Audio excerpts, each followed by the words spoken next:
imprenta poblana de la que hemos consultado ediciones en lenguas indígenas fue la del librero e impresor Diego Fernández de León, quien trabajó en Puebla entre 1683 y 1692 y más tarde en 1710, cuando finalmente muere.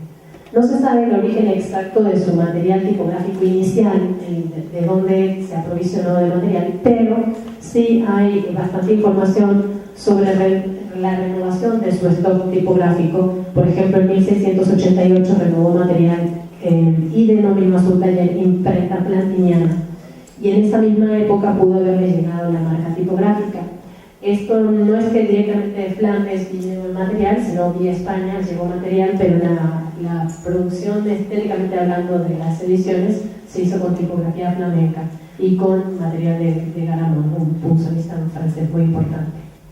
En 1688 también obtuvo privilegio para imprimir papeles menores de convite y de función en Puebla.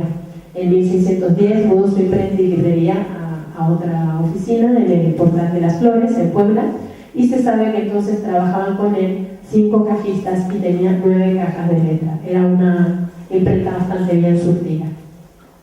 En 1692 empleó nuevamente la denominación de imprenta plantiniana, por lo que se puede suponer que también recibió nuevo material.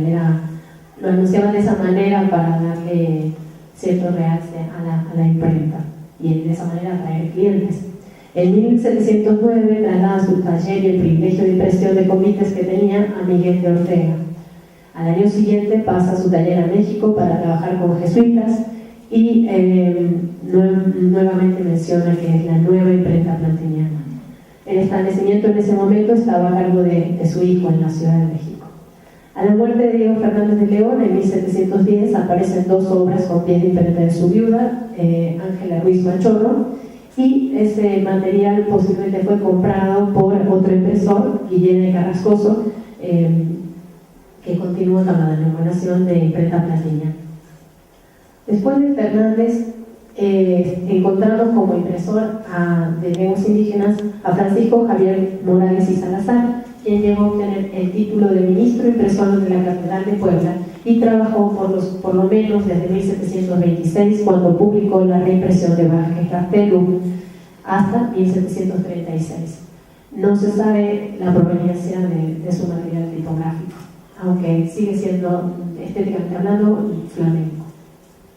La viuda de Miguel de Ortega, Manuela Cerezo, pertenece a la saga familiar que inició su marido Miguel Ortega en 1712 y había comprado el taller a Diego Fernández de León, que mejoraría la dotación del taller hacia 1722 con más material proveniente de los talleres de los herederos de Guillermo Carrascoso, es decir, se reunió nuevamente el material de Diego Fernández de León. Entre 1715 y 1723, Manuela Cerezo fue la única impresora de la ciudad de Puebla. A ella le siguió Cristóbal Tadeo de Ortega y Bonilla y posteriormente los herederos de la viuda, que trabajaron entre 1773 y 1777. La otra imprenta que produjo libros en lenguas indígenas fue el Colegio Real de San Ignacio de Puebla, que abrió sus puertas en 1758 hasta 1767, es decir, con la expulsión de los jesuitas. La oficina palafoxiana había sido anteriormente la de los Reales y Pontificios Colegios de San Pedro y San Juan, y toman la imprenta que había sido de los jesuitas y la tienen en la oficina palafoxiana hasta 1769, en que la adquiere el obispo Francisco Fabián y Fuero, quien fue realmente el que reorganiza toda la estructura académica, e inclusive la biblioteca palafoxiana como la vemos actualmente es obra de él, digamos, desde el punto de vista organizativo. Fabián y Fuero toma la imprenta y la traslada al Real Pontificio Seminario Palafoxiano. Al parecer, hacia 1777 recibe material tipográfico nuevo, ya que en un pie de imprenta se lee Oficina Matritense del Real y Pontificio Colegio. En 1795 cambia su nombre a Oficina Palafoxiana y probablemente miembros de la familia Ortega y Bonilla trabajaban en este taller. El otro taller es el de Pedro de la Rosa, quien heredó por matrimonio el negocio que había sido de su suegra.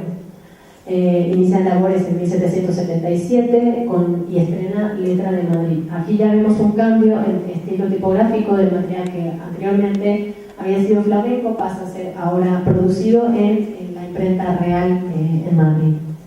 Finalmente, la última imprenta que vemos en Puebla produciendo antes de la independencia obras en lenguas indígenas es la del Oratorio de San Felipe. De las 16 ediciones consultadas, 14 presentan portadas y el resto están mutiladas. Las ornas a base de ornamentos tipográficos son una constante en estas ediciones y su uso se interrumpe en el siglo XIX, lo que indica un cambio en estas ediciones y un cambio de gusto también en la composición y disposición de las portadas, siguiendo los patrones modernos y dejando atrás los barrocos en los que además había mayor cantidad de texto. Las únicas imágenes que hemos podido apreciar en estas ediciones son las marcas de impresor de Diego Fernández de León, un grabado que presenta un crucifijo dentro de un corazón y con los atributos episcopales alrededor, un escudo de la Orden de Santo Domingo y una Virgen del Rosario. Es interesante notar que en la composición de los títulos de las obras, la palabra que está compuesta en tamaño más grande determina o es la indicativa del género de la edición que se está componiendo, es decir, muy elocuente la disposición tipográfica. Se lee con claridad: doctrina, arte, método, catecismo o manual. Los preliminares de los textos de estos libros van en general a línea tirada, no hay colofones y solo en algunos casos separaciones en los contenidos del texto mediante portadas intermedias. Los géneros de obras que se produjeron en las prensas poblanas fueron catecismos, doctrinas, confesionarios, empleando disposición de texto a columna pagada, salvo el caso de la obra en Mije, que literalmente dice que para que no cause confusión en la lectura de los naturales, se dispone primero la lengua indígena y luego la traducción del texto en castellano debajo. Respecto de los ornamentos empleados, la mayoría de las portadas presentan orlas a base de pequeños tipos móviles. Los motivos de estos ornamentos son desde los tradicionales cruces, asteriscos, hojas, soles y lunas, algunos más geométricos que otros, hasta racimos de vid, como vemos acá, que es un ornamento bastante característico de las prensas poblanas. No se encuentra en las prensas de la Ciudad de México. Como hemos preferido, en algunas portadas encontramos grabados y también hay ilustraciones en frontispicios, páginas interiores y cierres de obra. Estos grabados son de invocación o dedicación a la Virgen María, Jesucristo o San Francisco Ferrer, o escudos nobiliarios que indican el mecenazgo, floreros u otros motivos. Salvo el escudo calcográfico nobiliario del siglo XVIII firmado por Nava, el resto de las imágenes son en madera, son xilográficas. El 13% del total de la edición colonial fue realizado en Puebla. Las ediciones poblanas en lenguas indígenas, aunque fueron menos en volumen comparadas con las de las prensas capitalinas, nos permiten entrever algunos temas y problemas que merecerían un estudio más detallado y en profundidad. La distribución o escisión de determinados mercados editoriales, geográfica y lingüísticamente hablando, nos indica indirectamente que hubo un cierto patrón o esquema de patrocinio para los libros en idiomas autóctonos.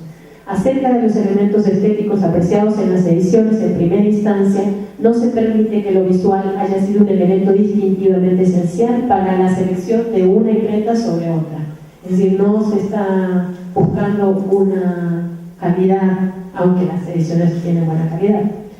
El panorama presentado es por definición incompleto y queda por estudiarse con mayor detenimiento la relación entre la producción de gramáticas y el estudio de los idiomas locales en los colegios y cátedras de lenguas poblanas, el patrón de financiamiento de las ediciones y la relación entre órdenes religiosas e imprentas, así como el circuito de autorizaciones, dictámenes y revisiones de estos textos.